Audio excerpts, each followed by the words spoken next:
আমার সৎ বাবা প্রতিদিন রাতে আমাকে 1 গ্লাস দুধ দিত, আর আমি সেই দুধ খেলেই কয়েক মিনিটের মধ্যে গভীর ঘুমে ঢলে পড়তাম।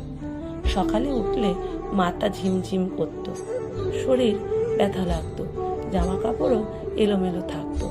আমার নাম পূজা। মা মারা যাওয়ার পর আমার জীবনটা যেন এক মুহূর্তে থেমে গিয়েছিল। ছোটবেলা থেকে আমি শুধু মাকেই নিজের পৃথিবী বলে জানতাম। বাবা অনেক আগেই মারা গিয়েছিল। পরে মা দ্বিতীয় বিয়ে করেন। সেই মানুষটিকেও আমি সৎ বাবা বলে ডাকতাম। মা বেঁচে থাকতে উনি খুব শান্ত, ভদ্র আর দায়িত্ববান মানুষের মতো আচরণ করতেন। মায়ের সামনে কোনো উঁচু গলায় কথা বলতেন না। আমার পড়াশুনোর খোঁজ নিতেন, মাঝে মাঝে চকলেট এনে দিতেন। তাই মাও তাকে খুব বিশ্বাস করতেন। মা সবসময় বলতেন, মানুষটা ভালো, আমি না থাকলেও তোকে দেখবে। তখন বুঝিনি মানুষকে চেনা কতটা কঠিন। মা হঠাৎ অসুস্থ হয়ে পড়লেন। কিছুদিন চিকিৎসা চলল, কিন্তু একদিন সবাইকে কাটিয়ে তিনি চলে গেলেন। মাকে কবর দেওয়ার দিন মনে হয়েছিল আমিও যেন ভিতর থেকে মরে গেছি। মা চলে যাওয়ার পর সৎ বাবা আমার মাথায় হাত রেখে বললেন, তুই চিন্তা করিস না মেয়ে, আমি তো আইছি, তোকে নিজের মেয়ের মতনই রাখবো। আমি তখন মাত্র 18 বছরের মেয়ে। পৃথিবীতে আর কেউ ছিল না। মামারা দূরে থাকতো, আত্মীয়রা কেউ খোঁজ নিত না। তাই বাধ্য হয়েই সেই বাড়িতে থেকে গেলাম। প্রথম উনি সত্যি খুব যত্ন নিতেন। বাজার থেকে আমার পছন্দের ফল আনতেন, নতুন জামা কিনে দিতেন। রান্নাঘরে গিয়ে বলতেন, তুই এত কাজ করিস না, পড়াশুনো কর। মাঝে মাঝে মাথায় হাত বুলিয়ে বলতেন, তুই তো এখন আমার সব। আমি ভাবতাম হয়তো সত্যি উনি ভালো মানুষ। মা ভুল মানুষকে বিশ্বাস করেননি, কিন্তু কিছুদিন পর থেকেই অদ্ভুত কিছু ঘটতে শুরু করলো আমার সাথে। প্রতিদিন রাতে উনি আমার জন্য 1 গ্লাস গরম দুধ এনে দিতেন। এটা খেয়ে ঘুমিয়ে পড়ো, শরীর ভালো থাকবে। আমি দুধ খেলেই কয়েক মিনিটের মধ্যে গভীর ঘুমে ঢলে পড়তাম।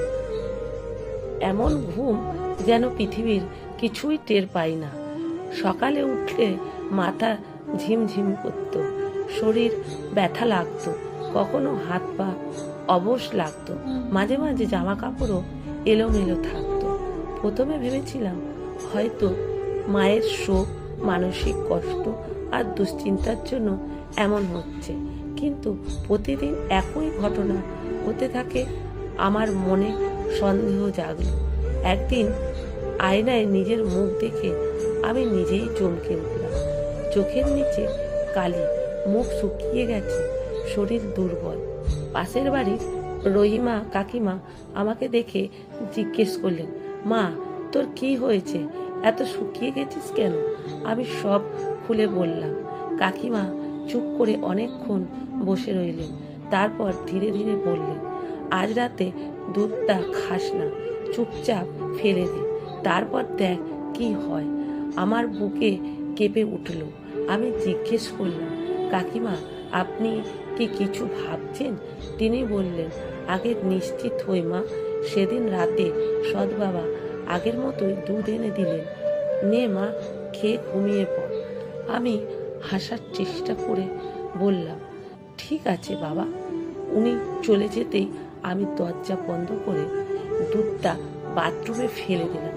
তারপর বিছানায় শুয়ে চোখ বন্ধ করে ঘুমের ভান করে রইলাম, যাতে বাবা টের না পায়। সেই রাতটা আমার জীবনের সবচেয়ে দীর্ঘ রাত ছিল। ঘড়ির কাঁটা যেন এগোতেই চাইছিল না। রাতে প্রায় 2টো নাগাদ খুব আস্তে আস্তে দরজার শব্দ পেলাম। আমার বুক ধকধক করতে লাগলো। ধীরে ধীরে কেউ আমার ঘরে ঢুকলো, পায়ের শব্দ থেমে গেল। আমার বিছানার পাশে আমি চোখ আধ খোলা করে দেখলাম সে আর কেউ নয়, আমার সৎ বাবা। উনি নিচু গলায় বললেন, আজ তো খুব তাড়াতাড়ি ঘুমিয়ে পড়েছিস। তারপর আমার গায়ে হাত দিতে যেতেই আমি জোর চিৎকার করে উঠলাম, চোর, বাঁচাও, কেউ আছেন? উনি হতভম্ব হয়ে পিছিয়ে গেলেন। চিৎকার শুনে পাড়ার লোকজন দৌড়ে এলেন। রহিমা কাকিমাও এলেন। সবাই ঘরে ঢুকে তাকে ধরে ফেললেন। আমি কাঁদতে কাঁদতে সব বললাম। প্রতিদিনের দুধ, অদ্ভুত ঘুম, সকালে দুর্বলতা, সব লোকজনের রাগে ফেটে পড়ল। কেউ বলল, লজ্জা নেই তোর? কেউ বলল, কি অবস্থা, মেয়েটাকে মেয়ে বলে রেখে এই কাজ। তারপর পুলিশের খবর দেওয়া হলো। পুলিশ এসে তাকে নিয়ে গেল। তদন্তে জানা গেল অনেক দিন ধরে উনি দুধের মধ্যে ঘুমের ওষুধ মিশিয়ে আমাকে অচেতন করতেন। সত্যিটা জানার পর আমি ভেঙে পড়েছিলাম, অনেক কাঁদছিলাম। যাকে বাবা বলে বিশ্বাস করেছিলাম সেই আমার জীবনে সবচেয়ে বড় শত্রু বেরালো। আমি কয়েকদিন কারোর সঙ্গে কথা বলিনি, মনে হতো সব শেষ হয়ে গেছে। রহিমা কাকিমা তখন আমার পাশে এসে দাঁড়ালেন। তিনি বললেন, বোকা মেয়ে, মা অন্যায় করেছে, সে লজ্জা তার, তোর না। তুই মাথা উঁচু করে বাঁচবি। সে কথাগুলো আমাকে বাঁচিয়ে দিল। আমি সেই বাড়ি ছেড়ে বেরিয়ে এলাম। এক মহিলা হোস্টেলে উঠলাম।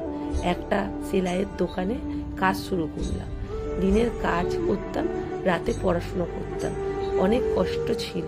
কখনো টাকা কম পড়তো, কখনো শরীর ভেঙে যেত, কিন্তু আমি হার মানিনি। ধীরে ধীরে সেলাই শিখলাম, ডিজাইন শিখলাম, গ্রাহকদের সঙ্গে কথা বলতে শিখলাম। কয়েক বছর পর ছোট্ট একটা ঘর ভাড়া নিয়ে নিজে বুটিক খুললাম। দোকানের নাম দিলাম নতুন জীবন। আজ আমি নিজের পায়ে দাঁড়িয়েছি। শুধু নিজেই না, আরো কয়েকজন অসহায় মেয়েকে কাজ দিয়েছি। যারা জীবনে কষ্ট পেয়েছে তাদের বলি, শেষ ভাবিস না, শুরু ভাব। অনেক সময় দোকানে দাঁড়িয়ে মায়ের কথা মনে পড়ে। মনে হয় তিনি কোথাও থেকে দেখছেন। আমি শুধু একটা জিনিস শিখেছি, সব সম্পর্কের নাম পবিত্র হয় না। কিছু মানুষের সম্পর্কে মুখোশ পড়ে থাকে। তাই বিশ্বাস করার আগে মানুষকে চিনতে শেখা খুব জরুরি। আর অন্যায়ের সামনে চুপ না থেকে দাঁড়িয়ে যাওয়াই সত্যিকারের সাহস। লেখা সংগৃহীত, পাঠে অনিতা ভট্টাচার্য।